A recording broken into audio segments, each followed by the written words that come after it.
In a small, forgotten town, there stood an old house at the end of a winding dirt road. The townsfolk called it the Whispering Shadows. It had been empty for as long as anyone could remember, covered in thick vines and surrounded by tall, dark trees. The townspeople whispered stories about the house, tales of ghostly figures and strange sounds that echoed in the night.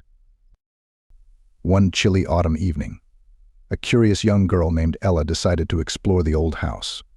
She was brave and loved adventures, despite the warnings from her friends. "It's just a stupid old house," she said, rolling her eyes. With a flashlight in hand and her heart racing with excitement, she set off toward the Whispering Shadows. As Ella approached the house, she felt a chill in the air. The wind howled softly, as if trying to warn her to turn back. But Ella was determined. She pushed open the creaky wooden door, which groaned like a tired old man. The air inside was thick with dust and the smell of decay. She shone her flashlight around, revealing cobwebs and broken furniture. "Wow, this place is incredible," Ella whispered to herself. She stepped further inside, her footsteps echoing in the silence. The walls were lined with faded photographs of people long gone. Their eyes seemed to follow her as she moved, sending shivers down her spine. Suddenly she heard a soft whisper. "Leave." Now the voice was faint but clear, sending a wave of fear through Ella. She turned quickly, but no one was there. It was just her and the shadows. Part 2, the first encounter. Ella shook her head, trying to convince herself it was just her imagination. "It's just an old house," she murmured. Taking a deep breath, she continued to explore.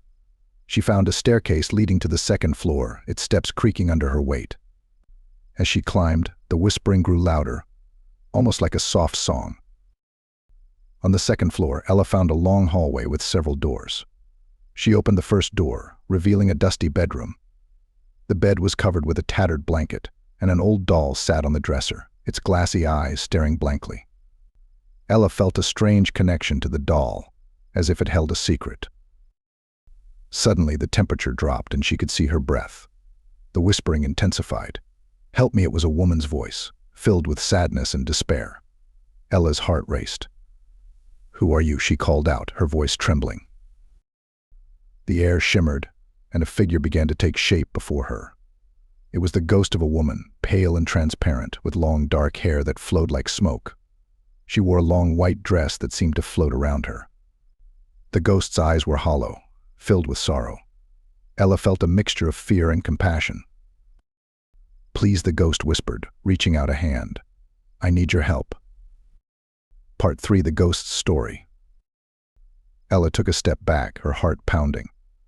"What do you need?" she asked, her voice barely above a whisper. The ghost sighed, a sound like the rustling of leaves. "My name is Lily.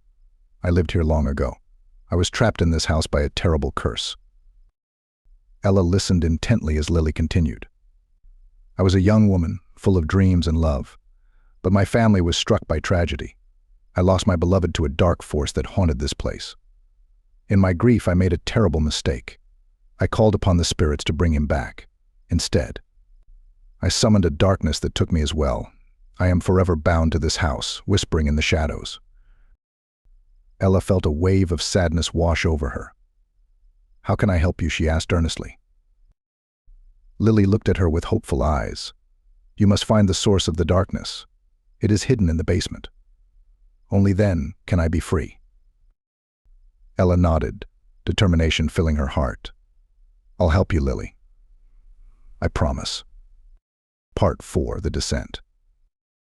With the ghost's guidance, Ella made her way down to the basement. The stairs creaked ominously as she descended into the darkness. The air grew colder, and the whispers became frantic, echoing off the stone walls. At the bottom, Ella found a heavy door, locked tight. "You must use the key," Lily said, her voice faint. "It is hidden in the old chest in the living room." Ella ran back upstairs, her mind racing. She found the chest, covered in dust and cobwebs. With trembling hands, she opened it, revealing a collection of old trinkets and a dusty key. She grabbed the key and hurried back to the basement. With a deep breath, she inserted the key into the lock and turned it. The door creaked open, revealing a dark, musty room filled with strange symbols painted on the walls. In the center stood a large, black stone, pulsating with an eerie energy. Ella felt a pull toward the stone, but she hesitated. "Lily, what do I do?" she asked, glancing back at the ghost. "You must break the curse," Lily replied. "But be careful, the darkness will try to stop you." Part 5. Confronting the darkness. As Ella stepped closer to the stone, shadows began to swirl around her. A deep, menacing voice echoed in the room. "You should not have come here, little girl. This house belongs to me now." Ella's heart raced as she faced the darkness. "I'm here to free Lily," she shouted, her voice strong despite her fear. The shadows writhed and twisted, forming a monstrous figure with glowing red eyes. "You cannot defeat me. I thrive on fear and sorrow." Ella took a deep breath, remembering Lily's kindness. "You are nothing but a bully," she shouted. "You feed on pain, but I refuse to give you my fear." With those words, she reached out and touched the stone. A surge of energy flowed through her, and she felt warmth spreading within her. The shadows recoiled, hissing in anger. "I am not afraid of you," Ella cried, her voice ringing with determination. The darkness lashed out, but Ella held her ground, focusing on the love and hope she felt for Lily. "You will not keep her here." Part 6. Breaking the curse. The shadows writhed violently, and the room shook. Ella felt the power of the stone growing stronger in her hands. The more she focused on her love for Lily, the brighter the light became. With one final burst of strength, Ella shouted, "Be gone," and slammed her palm against the stone. A blinding light filled the room, and the darkness screamed in fury. The shadows evaporated, and the stone shattered, sending shards flying in every direction. When the light faded, the room was silent. The air felt lighter, and the oppressive weight that had filled the basement was gone. Ella turned to find Lily standing beside her, more radiant than ever. "You have done it," she exclaimed, her voice filled with joy. "You freed me." Ella felt tears of happiness fill her eyes. "I couldn't have done it without you, Lily." Part 7. The farewell. As the two stood together, the room began to change. The walls brightened, and the darkness faded away. "Thank you," Ella Lily said, her smile warm and full of gratitude. "You have given me a second chance. I can finally rest." Ella felt a bittersweet ache in her heart. "I'll miss you, Lily. I'm glad I could help you." Lily reached out and touched Ella's cheek, her hand warm and gentle. "Remember, love is stronger than fear. Always carry that with you." With those words, Lily began to fade, her form shimmering like starlight. "Goodbye, Ella. Always believe in yourself." "Goodbye, Lily," Ella called out, tears streaming down her face. As Lily disappeared, Ella felt a sense of peace wash over her. The curse was broken, and the whispering shadows was no longer a place of fear, but a place of freedom. Part 8. A new beginning. Ella emerged from the old house, the sun shining brightly overhead. The townsfolk looked at her in surprise as she walked toward them, a smile on her face. She had faced her fears and helped a lost soul find peace. From that day on, the whispering shadows became a place of stories and laughter. Ella shared her adventure with her friends, who listened in awe. They no longer feared the old house but celebrated it as a symbol of courage and hope. Ella often visited the whispering shadows, feeling a warm presence around her.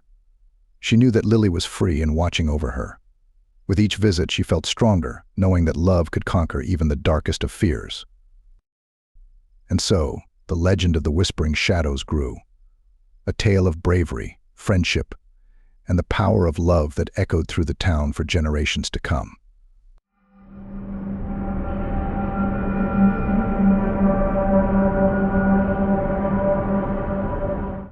"You know what?" Harry Sam said, his eyes glued to the flickering TV screen. "I'm not sure if I'm seeing things, or if the world's gone nuts." "What do you mean?" Harry looked up from his book, his curiosity piqued by Sam's unusually serious tone. "This news story," Sam gestured towards the TV, "about that old house on the outskirts of town, the one everyone says is haunted." The McAllister place. Harry closed his book and leaned in closer, his heart racing at the mere mention of the name. It had been a staple of their childhood spooky tales, a local legend they'd all grown up with. The TV anchor's voice washed over them, detailing the mysterious events that had led to the recent evacuation of the property.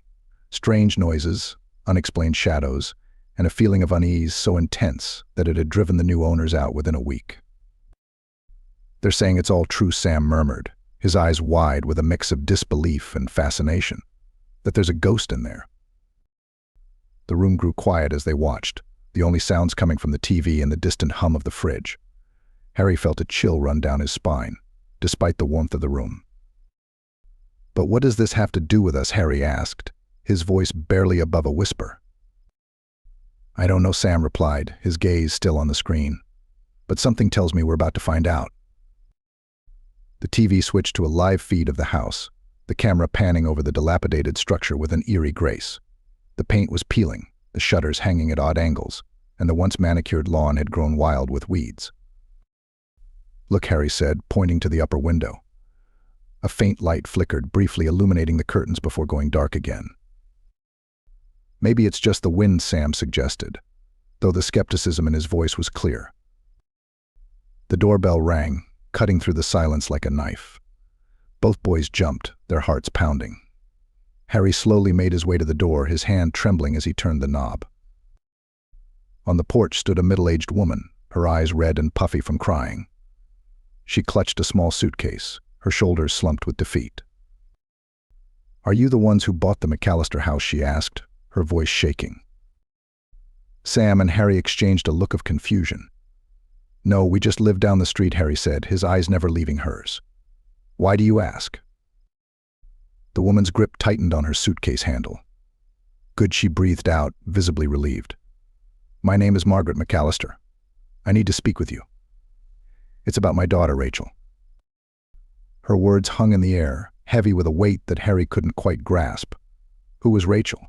And what did she have to do with the haunted house? The chill in his spine grew colder as he realized they were about to become part of the very legend they'd always been afraid of. Mrs. McAllister stepped inside, her eyes scanning the room as if searching for something, or perhaps someone. She looked exhausted, her face etched with lines of grief that no amount of makeup could hide. "My Rachel," she began, her voice cracking. "She's been missing for a week now. The police think she's just another runaway teen, but I know better. That house took her." The room felt as if it had shrunk around them, the air thick with a tension that made it hard to breathe. Harry's mind raced, trying to piece together the puzzle. "What makes you think that?" he managed to ask, his voice steady despite his racing thoughts. "It's been in my family for generations," Mrs. McAllister said, her eyes far away. "Every few years something strange happens. And when it does, someone always goes missing. It's like the house feeds off of them." Sam leaned forward, his curiosity getting the better of him. "What kind of strange things?" Mrs. McAllister took a deep, shuddering breath. Doors slamming in the night, whispers in the walls, things moving on their own. But Rachel, she was different. She had a way with the house. It liked her. A tear slipped down her cheek. Now it won't let her go. Her story sent a shiver down Harry's spine. The flickering TV in the background seemed to echo her words, casting eerie shadows around the room. Rachel's disappearance was more than just a tragic event, it was the latest chapter in a long, dark history that seemed to be reaching out to them. Mrs. McAllister reached into her pocket and pulled out a crumpled photo. Rachel's smiling face looked back at them, her eyes bright with life. This was taken the day she disappeared. She was so excited to explore the house, to find out more about our family's past. I just want her back." The boys stared at the photo, the gravity of the situation setting in. They had a choice to make: ignore the warning signs and dismiss it as a sad coincidence, or get involved and face the very real possibility that the McAllister house wasn't just a legend. With a solemn nod, Harry took the photo from her hand. "We'll help you find Rachel," he said, his voice firm. "Whatever it takes." The woman's eyes searched their faces, looking for any sign of doubt. Finding none, she handed them the keys to the house. "Thank you," she whispered. "Just be careful. I don't want anyone else to get hurt." As they watched her retreat down the path, the house looming in the background, Harry couldn't help but feel a sense of dread creeping up on him. They were about to step into the heart of the very horror story they'd grown up hearing about, and they had no idea what they would find. They approached the house with caution, the keys to the McAllister place jingling in Harry's pocket. The once majestic mansion looked more like a decaying relic now, the ivy that covered the walls seemingly trying to reclaim it from the hands of time. The windows stared back at them like hollow eyes, the flickering streetlight casting eerie shadows across the property. Inside, the air was thick with dust and a faint scent of decay. The floorboards groaned beneath their feet, as if the house itself was alive and aware of their presence. They split up, each taking a floor to search for any sign of Rachel. Harry's flashlight danced across the walls, revealing faded wallpaper and family portraits that stared down at him with silent accusation. It was on the second floor, in a room that had clearly been Rachel's, that Harry felt the first inkling of the supernatural. A cold breeze brushed past him, sending the hair on his neck standing on end. The door slammed shut, trapping him in darkness. He fumbled for the light switch, but the power was out. The flashlight's beam flickered, casting the room into a strobe-like pattern that made his heart race. In the corner of the room, a shadow moved. It was faint, barely there, but unmistakable. Harry's heart pounded in his chest as he slowly approached it, his breathing shallow and quick. The shadow grew larger, more defined, and as he reached out to touch it, it dissipated like smoke. "Sam," he called out, his voice shaking. "You need to see this." When they were reunited, Harry recounted his encounter. Sam's face paled, but he didn't scoff or laugh it off. Instead, he took it as the first piece of evidence in a puzzle that was growing more complex by the minute. They decided to investigate further, driven by a mix of fear and the need to help Rachel. The deeper they delved into the house, the more intense the strange occurrences became. Whispers grew louder, shadows more tangible. It was as if the house itself was waking up, responding to their intrusion. They found Rachel's diary, its pages filled with tales of her experiences in the house. Her words painted a picture of a girl who had been drawn into the very fabric of the place, her curiosity leading her down a dark and dangerous path. The final entry sent chills down Harry's spine. It spoke of a spirit, an angry presence that had latched onto Rachel, a presence that had warned her to leave, or she would never escape. With the diary clutched in his hand, Harry knew that they were in over their heads. Rachel wasn't just missing, she was trapped in a nightmare that had been playing out for generations. And it was up to them to save her before it was too late. They ventured into the attic, the last unexplored part of the house. The stairs creaked beneath them, the darkness swallowing their flashlight beams as they ascended.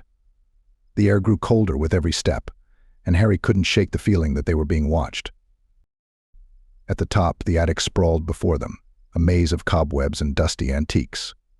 The whispers grew to a cacophony, as if the very walls were alive with secrets. They pushed aside old trunks and rickety furniture, searching for any clue that might lead them to Rachel. It was Sam who found it first, a hidden door concealed behind a dusty tapestry. The wood was cold to the touch, and the ancient hinges groaned in protest as they pushed it open. Beyond, a narrow staircase spiraled down into the bowels of the house. "This wasn't on any of the blueprints," Harry said, his voice barely a murmur. "I think we're about to find out why," Sam replied, his eyes gleaming with a mix of excitement and fear. They descended into the darkness, the whispers following them like a chorus of lost souls. The staircase ended in a damp, stone-walled chamber that reeked of earth and decay. A single candle flickered on a makeshift altar at the center, casting long, dancing shadows across the room. "Rachel," Harry called out, his voice echoing off the walls. A faint sound, almost imperceptible, reached their ears. It was a whisper, Rachel's name, carried on a chilling breeze that seemed to come from all directions. They followed the sound, their flashlights bobbing through the gloom. In the corner of the chamber, a figure huddled against the wall. It was Rachel, her eyes wide with terror, her body trembling. Harry rushed to her side, pulling her into a tight embrace. "It's okay," he soothed. "We're here. We're going to get you out of here." But as Rachel looked up at him, her eyes weren't her own. They burned with an otherworldly light, and a low growl rumbled from her throat. The candle on the altar flared to life, casting a harsh glow across her face. The house had changed her, claimed her.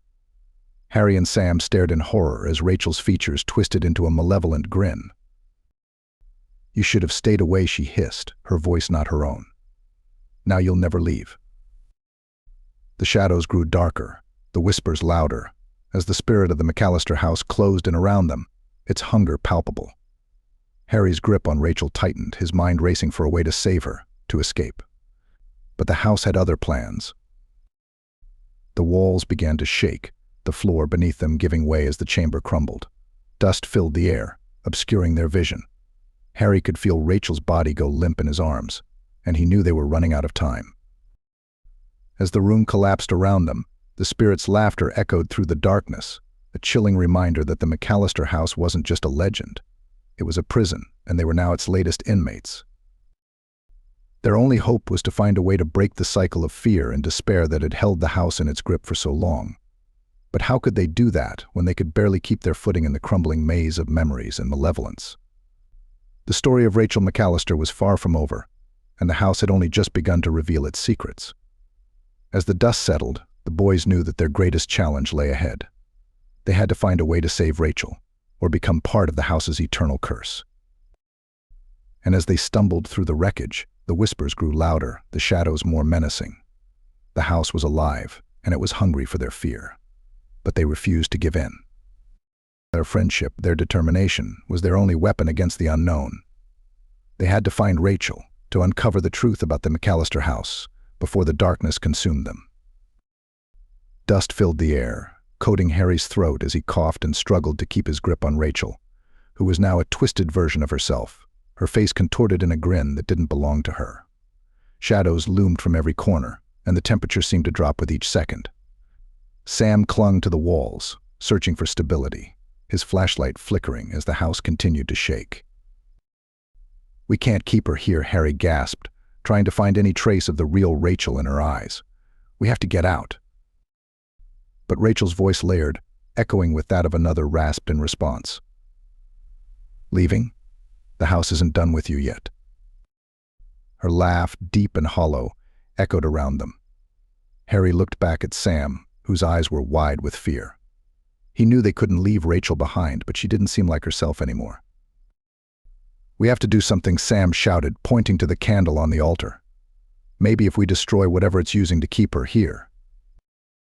Harry nodded, tightening his grip on Rachel and managing to pull her toward the altar as she resisted, her laughter turning to snarls. But just as they reached the altar, Rachel's strength surged, pushing both boys backward with a force that wasn't her own. Suddenly, a booming voice filled the chamber, rumbling from the very walls. "You trespassed on my domain. Now you will pay the price." Harry tried to reach out for Sam, but in that moment the candle on the altar flared up, its flame stretching toward the ceiling, casting ghastly shadows that seemed to pulse with life. The room became a blur of red and black, shadows swarming around them, pulling them apart. "Sam!" Harry yelled, his voice swallowed by the wailing of the house itself. Across the chamber, Sam's flashlight flickered one last time, its beam casting a glimpse of his terrified face. He reached toward Harry, desperation in his eyes. "If one of us makes it out, we have to break the curse. No one else can end up like this." Before Harry could respond, the ground beneath Sam began to crack, as if the house itself was opening a maw to swallow him whole.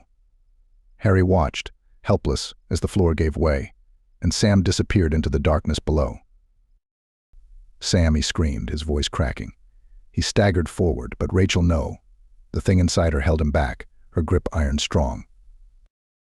"He belongs to the house now," the voice hissed. "As will you." But Harry wasn't ready to give up. Summoning all his strength, he wrenched free of her grasp, racing toward the altar where the candle still burned, casting eerie shadows in every direction. In a last-ditch effort, he grabbed the candle, its flame searing his hand, and threw it to the ground. It extinguished with a sharp hiss, and for a moment everything was silent. Then a guttural scream erupted from Rachel's body, the shadows twisting and contorting, as if in agony. Her face softened, her eyes flickering back to the terrified girl they'd once known. "Harry!" Rachel gasped, clutching her head as if waking from a nightmare. "It's me," Rachel. Harry breathed, his hand still throbbing from the burn. "We have to get out of here." Together they stumbled toward the exit, but as they reached the staircase, Harry cast one last glance over his shoulder, where the shadows still writhed, as if waiting. His heart sank. There was no sign of Sam. But the house wasn't done yet. Just as they reached the door, a whisper, Sam's voice, echoed faintly from the shadows behind them. "Harry, you promised." Frozen with guilt, Harry clenched his fists. "I'm sorry, Sam. I won't let this house trap anyone else." The last thing he heard as they crossed the threshold was Sam's faint voice, a chilling promise, "You won't escape me that easily." They stumbled into the night, gasping for breath as they put as much distance between themselves and the McAllister house as possible. But as they reached the safety of the street, Harry knew the truth. He'd left part of himself and his best friend back in that house. Rachel's hand tightened on his arm, her eyes shadowed and haunted.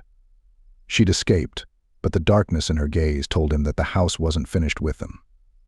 And Harry knew that even beyond its walls, the curse of the McAllister house would follow them both, waiting patiently for the day they'd return to finish what they'd started.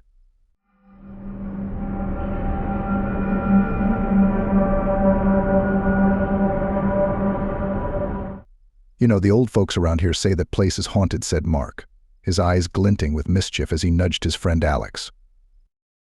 Alex rolled his eyes. "Yeah, right. Like we're going to believe that," he replied, taking a swig of his soda. They were both teenagers, the kind who felt invincible and bored in the quiet town of Willow's End. The town was named for the willow tree that grew at the center of the cemetery, its long branches sweeping the ground like a mournful ghost. It was a place where nothing ever changed except the seasons. But tonight something was different. A buzz of excitement, or was it fear, had been in the air since dawn. "Come on, let's check it out," Mark urged, his voice cracking with a mix of bravado and doubt. "What do we have to lose?" Alex looked skeptical. "It's just an old abandoned house," he said, trying to sound nonchalant. But his heart was racing. The thought of walking into the crumbling mansion, with its boarded-up windows and ivy-covered walls, was both thrilling and terrifying. "Fine," he relented, setting his drink down. "But if we see anything weird, we're out of there."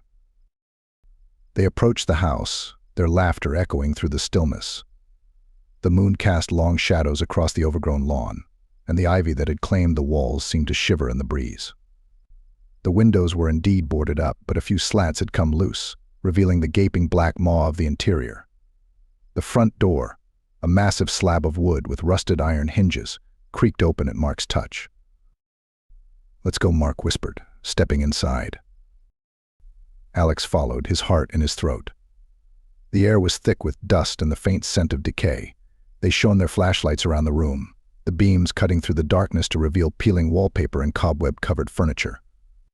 A staircase loomed in the distance, leading up to the second floor where a chandelier hung precariously from the ceiling. They began to explore, their footsteps echoing through the hollow halls. Every creak of the floorboards, every flutter of a trapped bird's wings made them jump. They found a room with a dusty piano, its keys yellowed with age.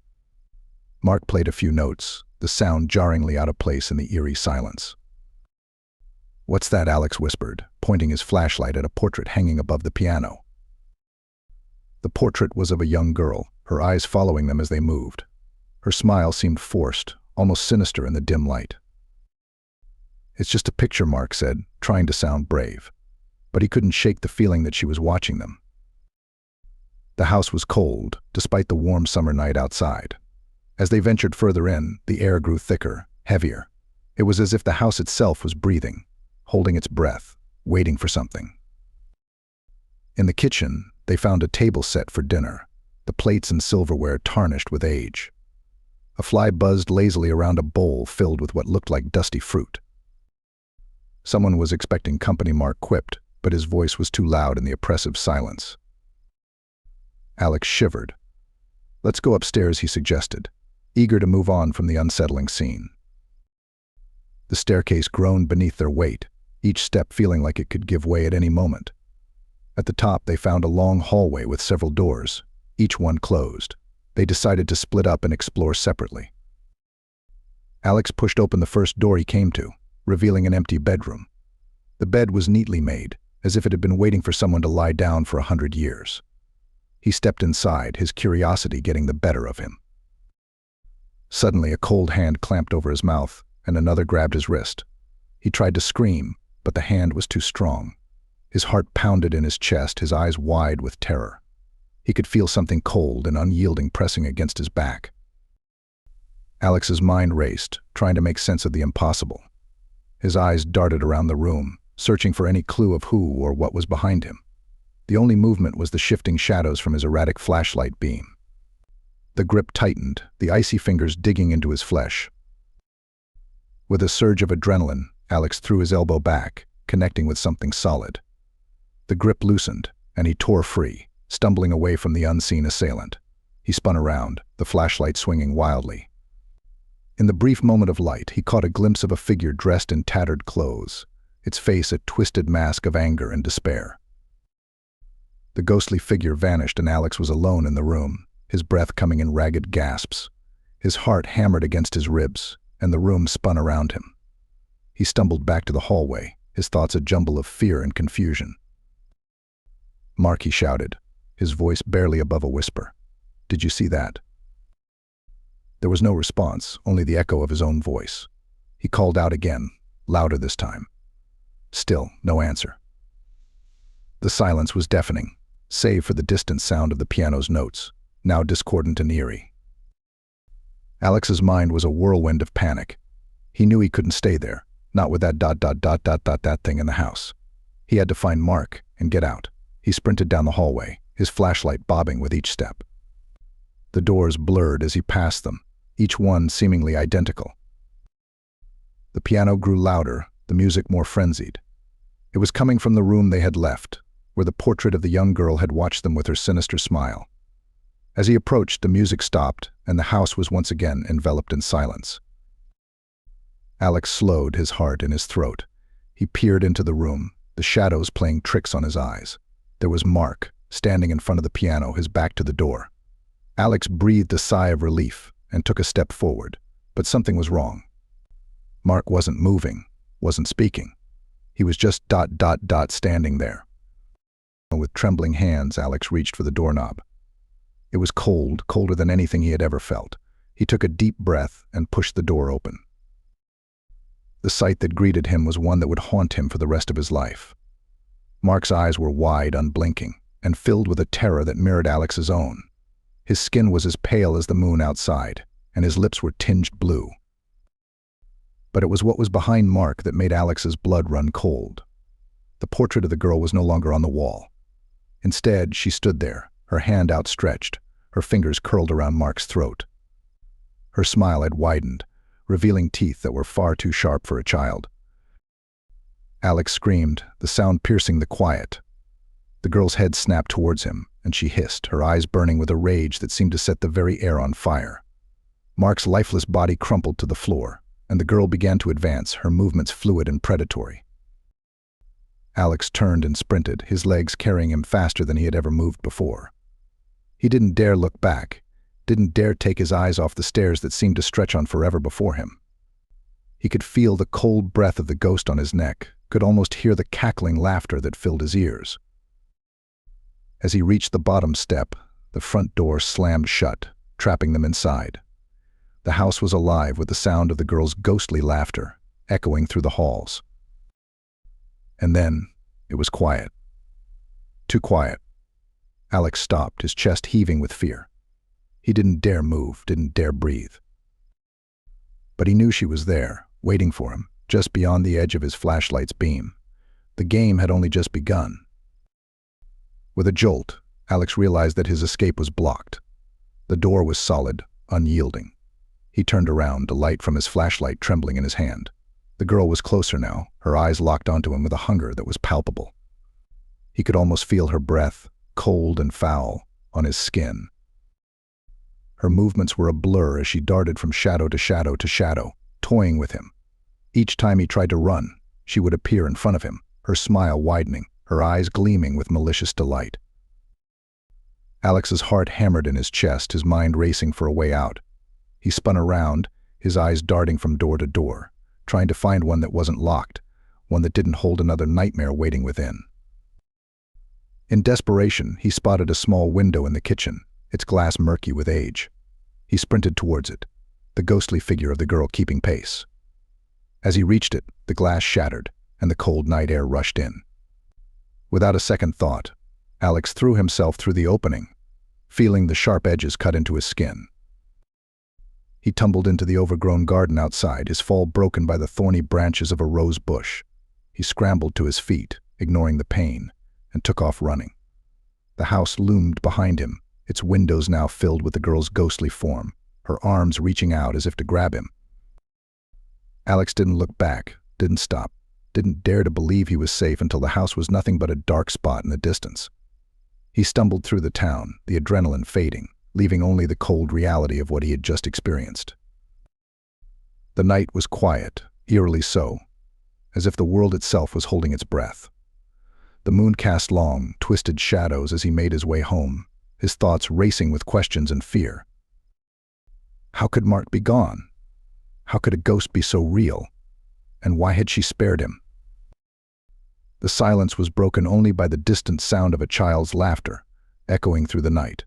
It was a sound that would stay with him, a haunting reminder of the terror that lurked in the shadows of Willow's End. The house remained a subject of whispers and warnings for years to come, but Alex knew the truth. The ghost was still there, waiting for the next unsuspecting soul to wander into her domain. And every time he heard a piano note or a child's laugh, he felt a shiver run down his spine. A stark reminder of the night he had faced the unspeakable and lived to tell the tale. He tried to forget, to bury the memories deep within himself. He threw himself into school and his part-time job, into the mundane rhythms of small-town life.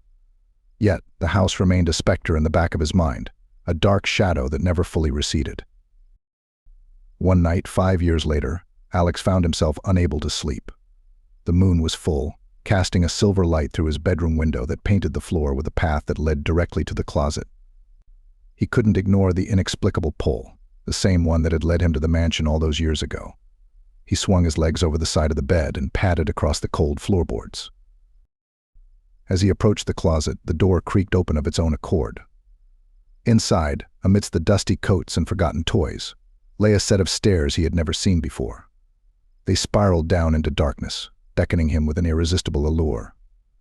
He took a tentative step, then another, the wood groaning beneath his feet.